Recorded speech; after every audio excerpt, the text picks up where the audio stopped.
Hello everyone, कैसे हैं आप सभी लोग। Welcome to all of this YouTube channel concept of maths में समारोह में था। पढ़ाई की सीरीज में हम एडवांस मैथ्स में एंटर करने वाले हैं। आज हमारा चैप्टर रहेगा ज्योमेट्री। ज्योमेट्री में हम बहुत काफी दिनों तक चलने वाला चैप्टर है ये।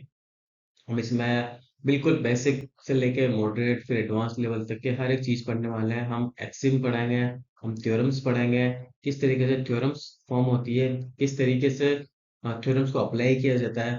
ए टू जेड बिल्कुल बेसिक से पॉइंट क्या है, लाइन क्या है, लाइन सेगमेंट क्या है, रे क्या है, how angles are form, which types of angles, parallel line, intersecting line, बहुत सारी चीजें हम इसमें पढ़ने वाले हैं। ज्योमेट्री में जितनी भी एट्थ नाइन्थ टेंथ में जितना भी सब कुछ है, वो सब कुछ आपको पढ़ाने वाला हूँ चैप्टर में। और बिल्कुल बेसिक से पढ़ाऊंगा बिल्कुल। आपको ऐसा लगेगा कि बिल्कुल वापस से आप एट्थ नाइन्थ टेंथ वाली क्लासेस में पहुंच चुके हो।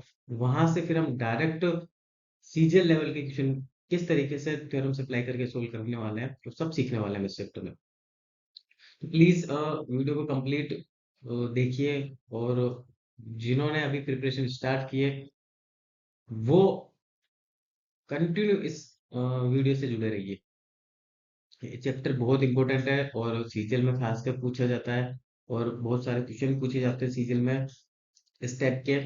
अभी तो मल्टी स्टेट एग्जाम्स में भी ये क्वेश्चन पूछे जाने लग गए। और बच्चे काफी इसमें कंफ्यूज जाते हैं कि थ्योरम्स को कहाँ अप्लाई किया जाए, क्योंकि उनको कई बेसिक चीज पता नहीं होती। भले उसको रट लेते हैं वो, लेकिन उनको अप्लाई कैसे करना है वो उनको पता नहीं होता। कई बार तो थ्योरम्स भूल जाते हैं, तो एक थ्योरम से दूसरे थ्योरम में कैसे स्विच करना होता है वो भी पता नहीं होता। ठीक है, इसलिए हम बिल्कुल बेसिक से इसको सीखने वाले हैं। और आपके हर एक डाउट हम इसमें क्लियर करेंगे। चलते हैं बिना टाइम इसके लेक्चर की ओर। देखो, सबसे पहले हमारा लाइन्स एंड एंगल्स, किस तरीके से लाइन बनती है, पॉइंट क्या होता है, सेगमेंट, रेस, वो सब कुछ हम देखने वाले हैं। देखो, सबसे पहले पॉइंट के ऊपर डिस्कस करता हूँ। पॉइंट हिंदी में हम इसे कहते हैं बिंदु। ठीक है? कैसे पॉइंट बनता है। जैसे सपोज आपने किसी भी एक पेपर है, एक पेंसिल लिया, पेन लिया, उसके कागज के ऊपर ऐसे उसकी नोक को ऐसे रख दिया आपने, तो एक आकृति बनेगी आपकी। ठीक है, इस शेप को क्या बोला जाता है आपका हिंदी में, मतलब पॉइंट। ठीक है, इसे क्या बोला जाएगा, point. Smallest unit of the line is point. अब ये कैसे बोला मैंने आपको। देखो, लाइन कैसे फॉर्म होती है, हाउ लाइंस आर फॉर्म, जिसे हम कहते हैं रेखा। कैसे बनती है, एक पॉइंट सपोज यहाँ पर है, एक पॉइंट यहाँ पर है, एक पॉइंट यहाँ पर, ऐसे करते करते मैंने मल्टीपल पॉइंट्स बना दिए आपके। और इनके बीच में गैप, बिल्कुल थोड़ा सा गैप है। जब आप इसको दूर से देखोगे तो ऐसा लगेगा कि हाँ नहीं, एक पॉइंट नहीं है, लाइन है। ठीक है, ये क्या है, एक लाइन। ठीक है, मतलब मल्टीपल पॉइंट्स जब आपस में जुड़े हुए होते हैं और उनके बीच में गैप बहुत कम होता है, तो हमें ऐसा लगता है वो एक लाइन है। तो पॉइंट से मिलकर ही, मल्टीपल पॉइंट से मिलकर भी एक लाइन बनती है। जब मल्टीपल पॉइंट्स को आप एक स्ट्रेट वन बाय वन ऐसे प्लेस करते हो, उस जगह पे आपका लाइन फॉर्म होती है। ठीक है, इसे क्या कहा जाएगा, आपका सिंपल लाइन। सपोज ये लाइन है पी क्यू। ठीक, इसको डिनोट कैसे करते हैं वो भी मैं आपको बताऊंगा लास्ट में। अब लाइन सेगमेंट, सपोज ये एक लाइन है, इस लाइन में से मैंने एक, ये इस बिंदु से एक फिक्स पॉइंट मैंने लिए, ये फिक्स पॉइंट लिए मैंने ए और बी। इस वाली, ये जो लाइन है इसमें से मैंने ये वाला सेगमेंट निकाला। ठीक है, ये सेगमेंट मैंने निकाला, इस सेगमेंट को लाके मैंने यहाँ पे आपको बताया, ये वाला सेगमेंट है भैया ए और बी।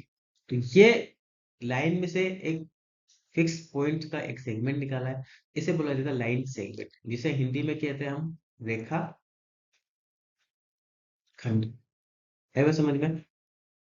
पॉइंट बताया मैंने आपको, लाइन बताई, रेखा खंड बताया, लाइन सेगमेंट। अब आता है आपका रे। इसमें क्या डिफरेंस है, देखो रे क्या होता है आपका, एक पॉइंट से कुछ आपने लाइन स्टार्ट की, ये लाइन आगे बढ़ती जा रही है। ये कैसे पता चला हमने इसके आगे? ये लगा दिया, एरो लगाया। ठीक है, कोई बिंदु ओ है, ये यहाँ पे बिंदु इसका ए है, और ये ऐसे आगे बढ़ती जा रही है। मतलब ये जो ओ और ए है ना, ये एक लाइन नहीं है, ये एक रे है, क्योंकि ये अभी इसकी डायरेक्शन इस दिशा में, और ये खत्म नहीं हो रही। लाइन आपकी एंड हो जाती है, रे आपकी एंड नहीं होती, मतलब अनंत तक चलती रहती है, चलती रहती है। ठीक है, इन डेप्थ, मतलब इनफाइनाइट चलती रहेगी आपकी। तो मतलब ओ ए आपका क्या है? रे। अब डिनोट कैसे करना है वो देखो। पॉइंट, सिंपल पॉइंट से आप डिनोट करोगे। लाइन पी और क्यू आपकी लाइन है, तो ये पी क्यू से आपने इसको डिनोट किया। लाइन सेगमेंट ए बी है, लाइन सेगमेंट ए बी को कैसे डिनोट करोगे आप? ए बी, इसके ऊपर लगा दिया आपने लाइन सेगमेंट। ठीक है, अब आता है आपका रे। ओ ए आपकी रे है, तो इसको कैसे शो करोगे आप? ओ ए, ऊपर लगा दिया आपने। ठीक है, आएगा समझ में? बिल्कुल बेसिक चीज है, बिल्कुल बेसिक सी। अब चलते हैं आगे। बिंदु बताया मैंने आपको, रेखा बताइए आपको, रेखाखंड बताया। रे, रे मतलब हिंदी में कहते हैं हम उसको किरण। ठीक है, देखो, parallel lines versus transversal lines. ठीक है, अगर मैं बोलूं आपसे कि भाई ये क्या है? लाइन है, हाँ ऑब्वियसली लाइन है, टेढ़ी मेढ़ी लाइन है हाँ? अगर मैं बोलूं आपसे कि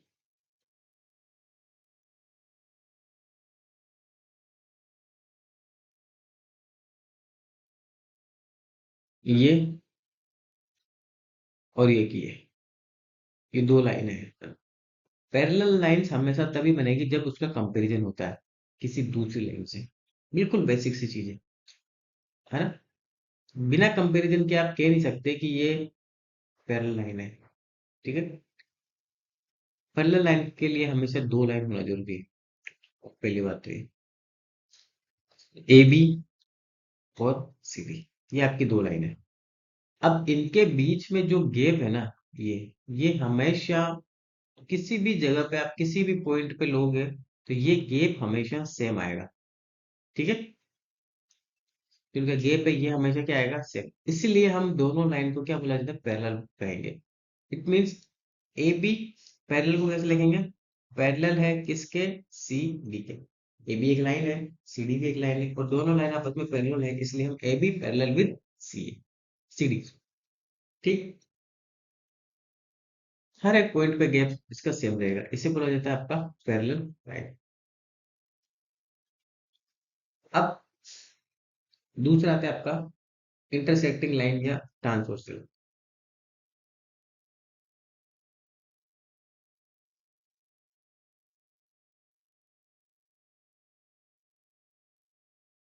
सपोज एक लाइन जा रही है ना, ये दो लाइन जा रही है। अब कोई लाइन ऐसी आई जिसने इन दोनों के बीच में दरार डाली ऐसे।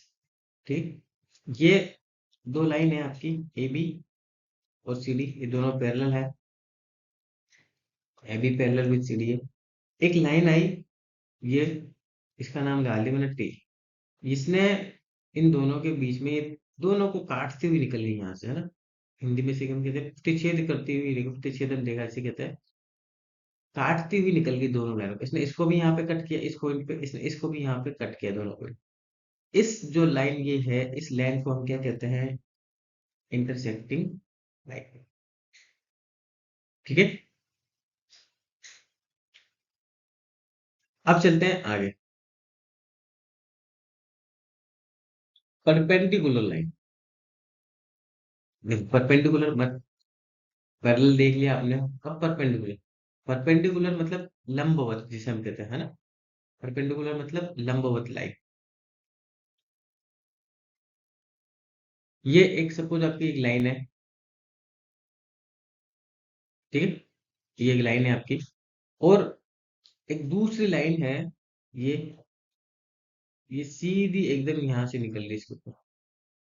ठीक है, ये ए बी एक लाइन है, एक ये पी क्यू एक लाइन है। ये दोनों लाइन एक दूसरे के ऊपर इस तरीके से टिकी हुई है कि एक दूसरे के ऊपर 90 डिग्री का एंगल बना दी। 90 डिग्री का एंगल मतलब बताऊंगा मैं सब चीज आपको बाद में। मतलब ऐसे एकदम जैसे ये सरफेस है, सरफेस के ऊपर एकदम जब कोई आदमी खड़ा हो जाता है या कुछ भी चीज आप इसको स्ट्रेट वे में आप देखोगे, तो जो एंगल बनता है वो 90 डिग्री होता है आपका, बिल्कुल स्ट्रेट। ठीक है, इसको बोला जाता है perpendicular. P Q perpendicular with AP. ठीक है, पी क्यू लाइन परपेंडिकुलर है एबी के। अब चलते हैं आगे, एंगल्स। ठीक है, एंगल्स क्या होते हैं आपके, वो देखो आप। अब देखो एंगल्स जब भी आपके बनेंगे वो हमेशा लाइन से ही बनेंगे, है ना। एंगल्स किससे बनेंगे, एंगल्स जब भी आप बनाओगे एंगल्स, वो हमेशा लाइन से बनेंगे आपके।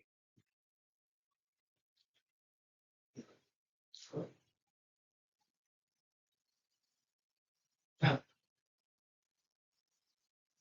पहले इसकी डेफिनेशन बता रहा हूँ पहले।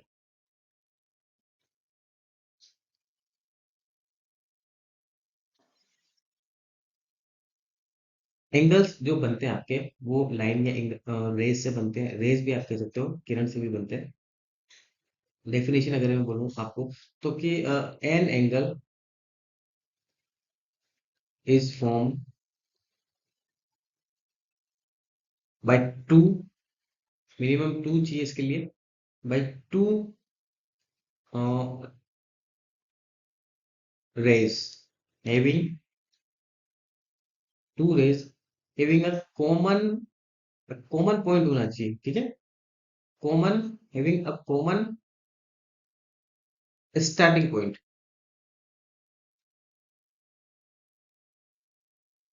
स्टार्टिंग में अगर आपको कोई एंगल बनाना है, देखो एंगल, अब यहाँ पे मैं जो बोल रहा हूँ भाई लाइन वाला, वो गलत नहीं हुए, वो सही बात है। कैसे बनेगा वो, इसके हिसाब से, भाई एक कॉमन स्टार्टिंग पॉइंट है आपका, यहाँ से एक रे इधर जा रही है, ठीक है, एक रे आपकी इधर जा रही है, तो इस केस में बनता है आपका एक एंगल। ठीक है, दो रेज हैं आपकी, ओपी और ओ क्यू। ओपी एक रेज है, ओ क्यू एक रे है, इससे आपका एक, इन दोनों के बीच में जो गैप है ये, इस गैप को कहा जाता है एंगल। ठीक है, two rays having a common starting point, और जो इनके बीच में जो ये गैप होता है इसको बोला जाता है आपका एंगल। ये तो हुआ मैंने जब रेस से बताया, आप लाइन से भी बनाते हो कैसे, तो एक लाइन ऐसे जा रही है, एक लाइन से जा रही है, तो अपने आप ही एंगल बन गया दोनों के बीच में, बना ना एंगल।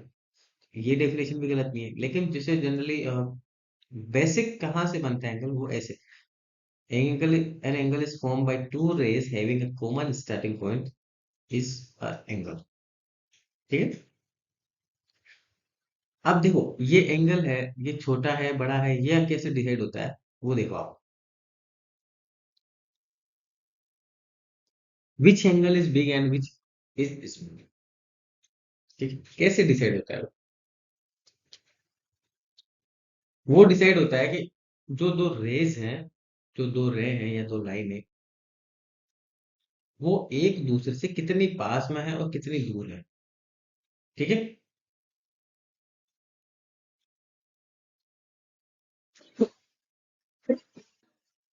देखो सपोज ये आपका पॉइंट है, ये एक रे है, ये आपकी दूसरी रे है, इन दोनों के बीच में कुछ गैप है। ठीक है, ओ अब सपोज, सपोज ओपी एक रे है, ओक्यू एक रे है, इनके बीच में एंगल थीटा बना हुआ है। अगर ओपी तो फिक्स हो गया भाई, यहां से हमें स्टार्टिंग करनी है तो एंगल की स्टार्टिंग भी यहीं से होगी, यहीं से हम कैलकुलेट करेंगे। अब ये ओ क्यू जो रे है, ये डिपेंड है ओपी पे, क्योंकि दोनों एक ही पॉइंट से जुड़ी हुई है, ये नीचे जा सकती है या ऊपर जा सकती है। अगर ये ओपी के पास में आएगी, ओपी के जैसे इस वाली रे के पास में आएगी, तो एंगल जो अभी 8% है ना वो कम हो जाएगा। ठीक है, मतलब ये और देखो और कम हो गया, ये हो गया ना कम। अगर ये ओक्यू एंगल, ओपी जो रे है ये अगर इससे ओपी से दूर जाएगी, इनके बीच में जो एंगल बनेगा वो क्या होगा, बड़ा होगा। ठीक है,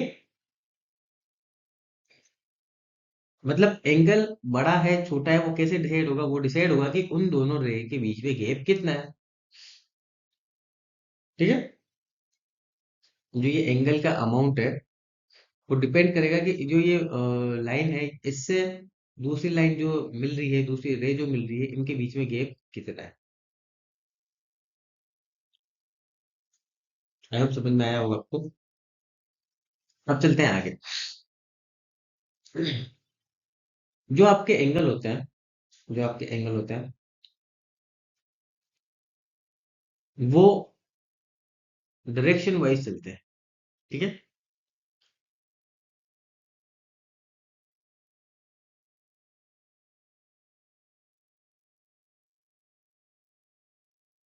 कैसे, ये लाइन आपकी एक लाइन फिक्स हो गई एक पॉइंट पे, इसके बाद में जो दूसरी लाइन है वो ऐसे घूमती हुई यहां से घूमती घूमती वापस यहां तक आ सकती है। तो एक टोटल एक सर्किल फॉर्म होता है। ठीक है, पूरा सर्किल फॉर्म होता है, वहीं से घूम के वापस वहीं आ जाएगी। मतलब जहां पे पहले थी वहीं वापस आ गई, और बीच में कुछ भी एंगल इसने बनाए होंगे बहुत सारे। तो इस आधार पर एंगल्स बनते हैं आपके। एंगल्स कितने टाइप के होते हैं हम अब वो पढ़ने वाले हैं। देखो, टाइप्स ऑफ एंगल्स। ठीक है,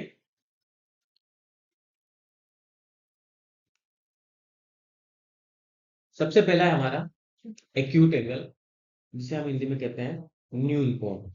ठीक है, एक्यूट एंगल मतलब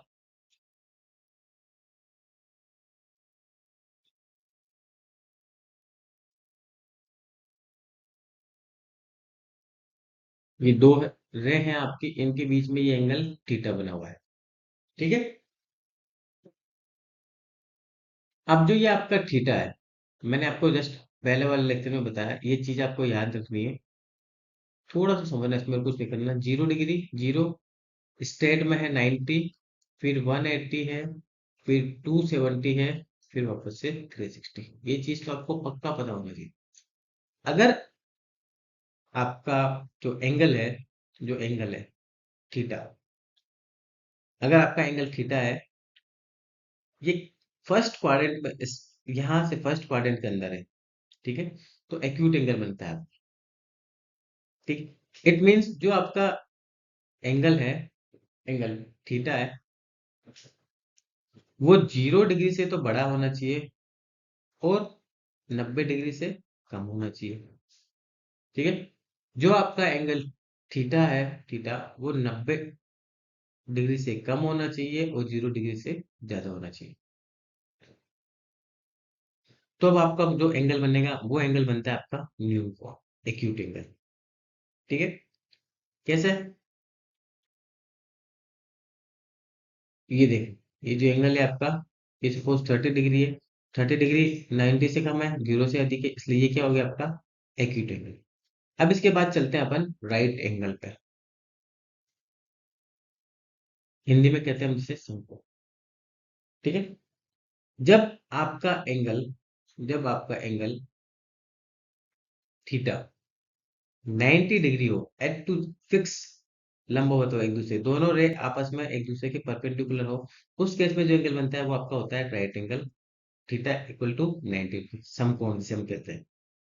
ठीक है, अब देखो समकोण केवल 90 डिग्री हो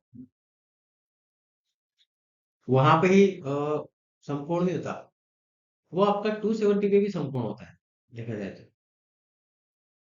ठीक है, समकोण केवल यूं ही नहीं बनता, समकोण ऐसे भी बनता है, भले उसकी डिग्री तो उसकी जो वैल्यू है वो 270 आ जाए।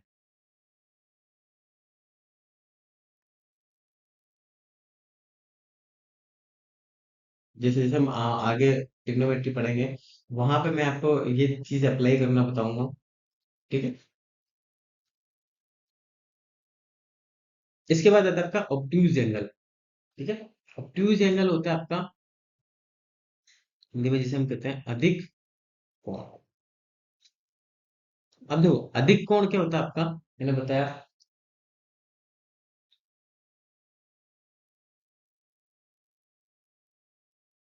जब भी आपके दो रेस के बीच में जो एंगल थीटा होता है, वो एंगल थीटा 90 डिग्री से तो ज्यादा हो, और जो 180 डिग्री है उससे कम हो। 90 डिग्री से ज्यादा हो और 180 डिग्री से कम हो, तो उस केस में जो एंगल बनेगा आपका, वो एंगल कौन सा होगा, आपका ऑब्ट्यूज एंगल अधिक हो। ठीक है। फर्स्ट और सेकंड क्वाड्रेंट दोनों आ गए। वापस से बना देता हूँ मैं आपको अंडरस्टैंडिंग के लिए। 0 डिग्री, 90 डिग्री, यहाँ पे 180 डिग्री होता है, ये 270 डिग्री होता है, वापस से ये 360, एक चक्कर पूरा हो गया इसलिए 360 का। ठीक है। अब चलते हैं आगे। स्ट्रेट एंगल, स्ट्रेट एंगल जिसे हम कहते हैं वो है आपका रिजु, जिसे हम कहते हैं हिंदी में रिजु या सरल कोण। देखो, जैसे 90 डिग्री का एंगल बना आपका, जब दो लाइन आपकी परपेंडिकुलर थी, वैसे ही अगर एक लाइन या एक रे आपकी इधर है, तो दूसरी रे आपकी इधर है। ठीक है। और दोनों एक दूसरे के अपोजिट है, उस केस में जो आपका एंगल बनता है वो होता है आपका 180 डिग्री का। एक इधर है, एक इधर है। कैसे बनाइए, ये ऐसे ही बनाया ना, ये तो यहाँ से कोई एंगल बना होगा, ये घूमती घूमती लाइन कहाँ आई, यहाँ पे। अब इसका मुंह इधर है, इसका मुंह इधर हो गया, दोनों के बीच में कितना गैप आ गया, अभी 180 डिग्री का गैप आ गया। इट मीन जो थीटा है आपका, वो भी कितना आ गया, 180 डिग्री। ठीक है। इसे कहते हैं हम रिजु कोण। ठीक, अब आता है आपका रिफ्लेक्स एंगल। रिफ्लेक्स एंगल क्या होता है आपका,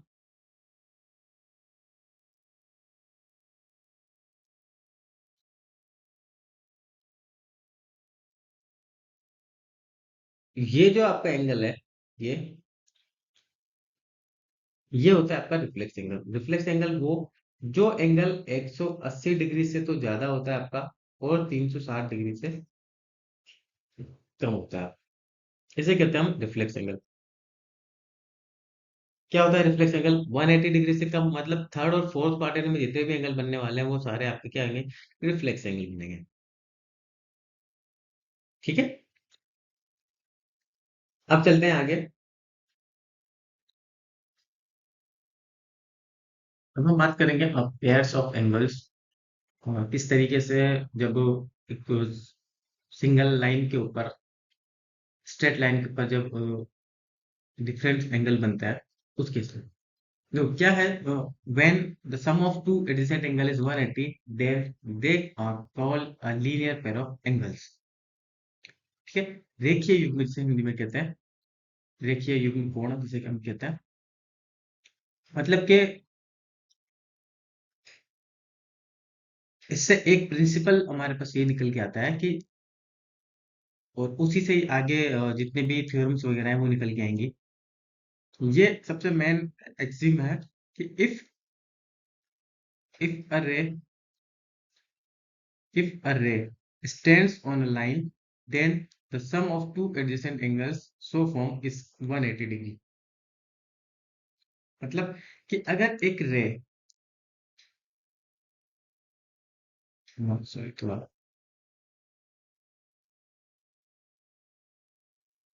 if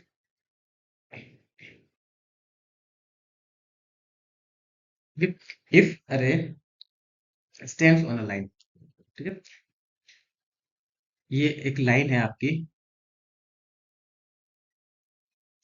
ठीक है। एक रे एक लाइन पे स्टैंड कर दी यहाँ पे, then the sum of two adjacent angles so form is 180 degree. तो मतलब ये एक लाइन के ऊपर जब एक रे स्टैंड करती है आपकी, उस केस में, ये सपोज ए बी एक लाइन है, इसके ऊपर एक रे है, ये ओसी, ओसी एक रे है, ये स्टैंड करती है, तो जो एंगल बनेंगे आपके, एक ये वाला एंगल और एक ये वाला एंगल, इन दोनों एंगल्स का सम कितना होगा, 180 डिग्री। मतलब angle A O C plus angle B O C equal to 180 degree.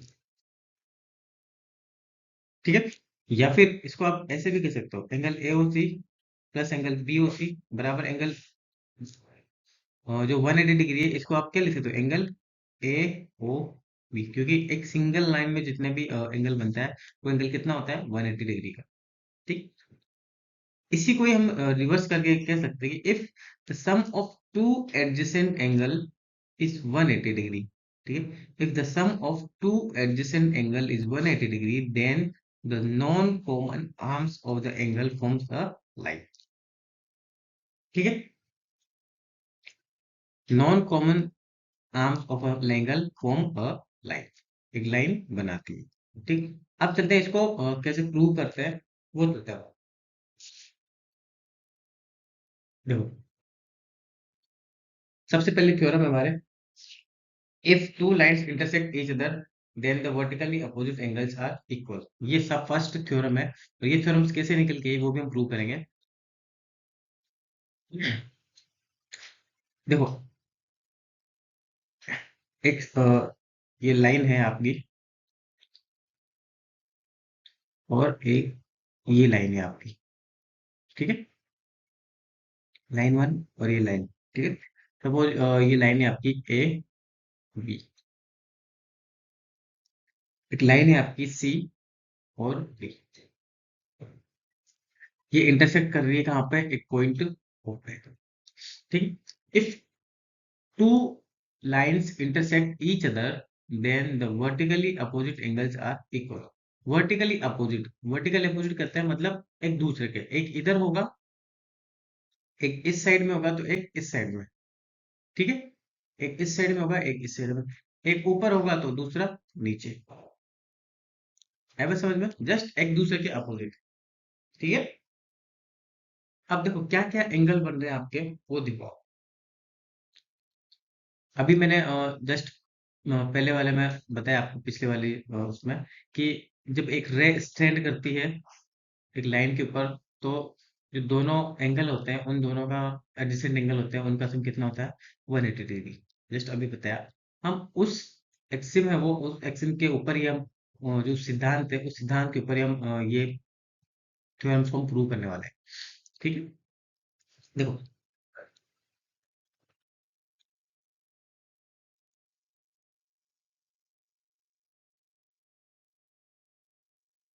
सबसे पहले ये एक सीडी, एक आपकी एक लाइन है, इसके ऊपर ओ ए रे स्टैंड करती है।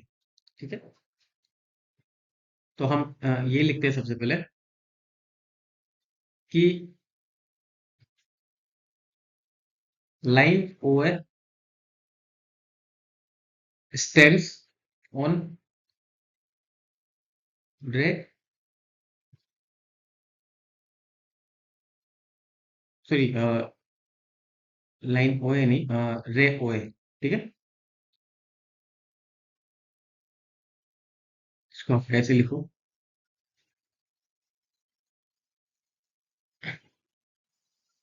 रे ओ ए स्टैंड्स ऑन लाइन सी। ठीक है, सीडी के ऊपर स्टैंड कर रही है ओ ए। ठीक है, उस केस में आपके दो एंगल बन रहे हैं, ये यहाँ पे मैंने इसको लिखा, और ये आपका सी ओ डी, और ये ए स्टैंड कर दी, तो ये दो एंगल बन रहे हैं आपके पास। कौन कौन से एंगल, सी ओ ए, एंगल डी ओ ए। ठीक है, या फिर आप ये भी लिख सकते हो, एंगल, तो किसके एंगल किसके बराबर, इससे नापो या इधर से नापो, एक ही बात है। एंगल ए ओ सी या angle angle A O D. ठीक है, और दो एडजेसेंट एंगल का सम कितना होता है, 180 डिग्री।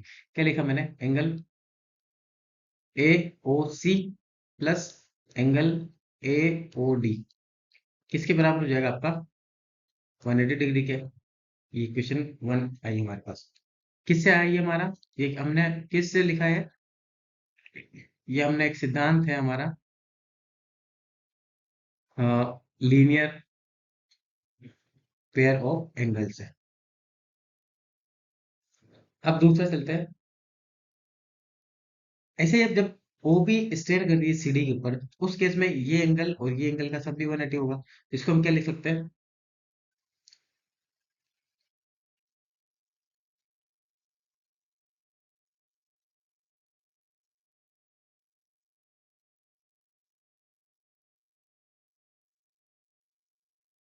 और उसी प्रकार से, जैसे ये लिखा ना, उसी प्रकार से ए ओ बी के ऊपर सी ओ डी स्टैंड करती है, ये भी लिख सकते हो। ठीक है। तो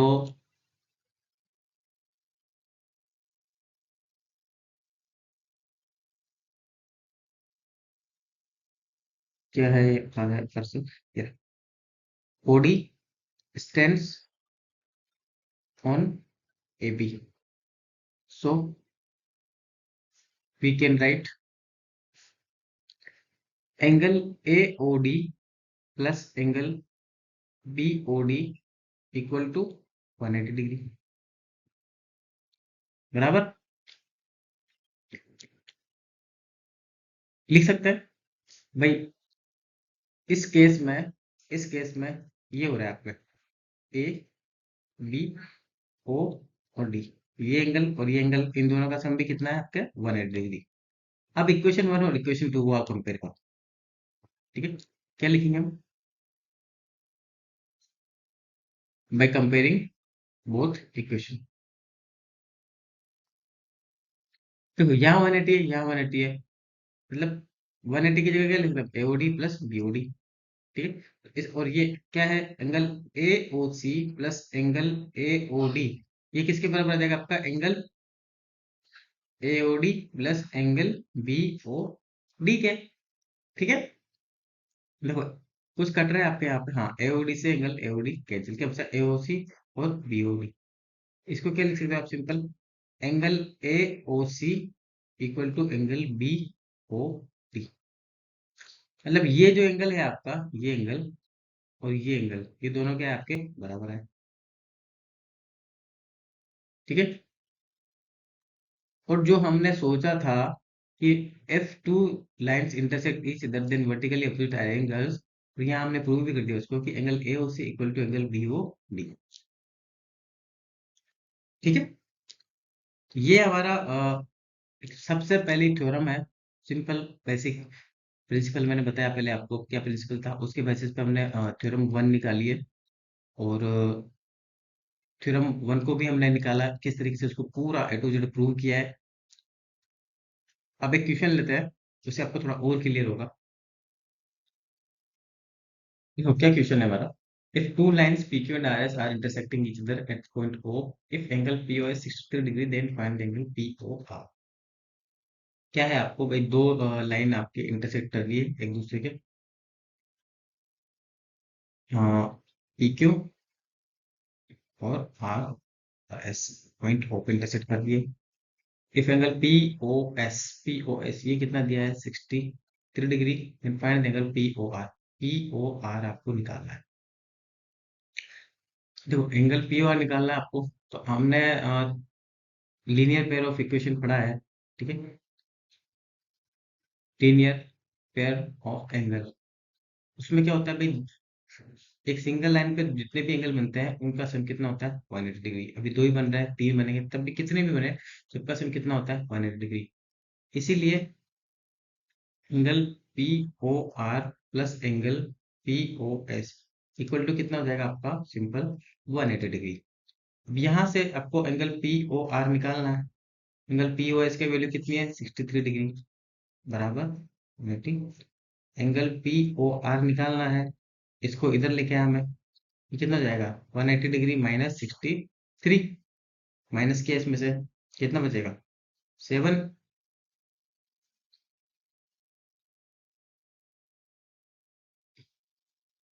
117 डिग्री। अब यहाँ से आप देखो और चीज भी निकाल सकते हो। वर्टिकल अपोजिट एंगल बराबर होता है आपके, जब दो लाइन इंटरसेक्ट करती है, तो एंगल पी और एस किसके बराबर हो जाएगा? एंगल आर ओ क्यू के। तो एंगल आर ओ क्यू ये किसके बराबर हो जाएगा? एंगल पी ओ एस के बराबर कितना है? 63 डिग्री। इसी प्रकार से एंगल पी ओ आर, ये किसके बराबर होगा? एंगल एस ओ क्यू के। ये कितना हो जाएगा आपका? 170 डिग्री के। ठीक है, तो ये थे हमारे आज की बिल्कुल एडवांस मैथ्स की फर्स्ट लेक्चर। इसमें हमने आज बिल्कुल बेसिक चीज स्टार्ट की है, और सारी चीजें अभी तक जितनी भी पढ़ी है स्टेप बाय स्टेप मैं आगे आपको उसी प्रकार से पढ़ाता रहूंगा। तो वीडियो को आप कंप्लीट देखिए। बिल्कुल बेसिक से स्टार्ट किया है एडवांस मैथ्स, और बहुत एक एडवांस लेवल तक लेके जाऊंगा। एक जो सीजीएल मेंस में या बिल्कुल हाई लेवल के क्वेश्चन आते हैं, वहां तक हम इसमें पढ़ने वाले हैं पूरे एडवांस मैथ्स में। मिलते हैं नेक्स्ट लेक्चर में, तब तक के लिए गुड बाय, टेक केयर।